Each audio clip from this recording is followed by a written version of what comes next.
Sunday is really sounding miserable in Buffalo. Yeah, she might need to layer in some of the Steelers gear that she has left over if she wants to put the Bills stuff on top. Although Sure, I like that. the Steelers stuff looks better on the outside. But we have these clouds that are just sort of broken up around the region. It's not a bad night, and this is about as nice as it's going to be tonight and tomorrow morning. But just know, once we crack the day open tomorrow, the winds are going to start to pick up, especially as this system draws closer and closer. And this is going to be arriving in the afternoon. By 3 o'clock, some of this moisture is moving towards Pittsburgh. And we've been telling you here that over the course of the day that the model would probably start putting in a mixture of rain and snow. It's been mainly rain for Pittsburgh. Now that model's starting to pick up on it. And it's just something we notice with these things as they get closer and closer to us. The leading edge can sometimes come with that wet snow or a mix of rain and snow. And we're anticipating that to be the case tomorrow about 3 o'clock. This is going to quickly change to rain for Pittsburgh. A little longer with the snow up towards Clarion, Jefferson,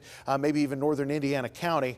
And then all rain for a bit until early Saturday morning. Then we're going to turn on some snow showers. Those start to get pushed up closer to the lakeshore, and you can see the lake effect, how it favors the lakeshore. So just know if you're traveling Saturday evening from Pittsburgh to Buffalo, you're going to be traveling up into that snow and driving with that along with some quite intense winds on Saturday. So that's one of the issues we see here. On Sunday, yeah, you're going to get up and there's going to be still that snow up along the Lake Erie shoreline from Erie all the way to Buffalo. So just know that is going to be an issue there. But getting out of Buffalo, if you make it south of Erie, I think you've got a pretty good shot of making it back home afterwards.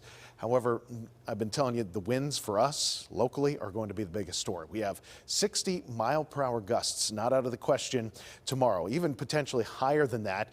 Westmoreland, Fayette, Indiana, you go to Garrett, Somerset, even Preston counties and the ridges of Monongalia. Just look what happens here. Tomorrow, we wake up, we have these winds. They're already gusting 40 to 50 miles per hour in Uniontown at 9 a.m.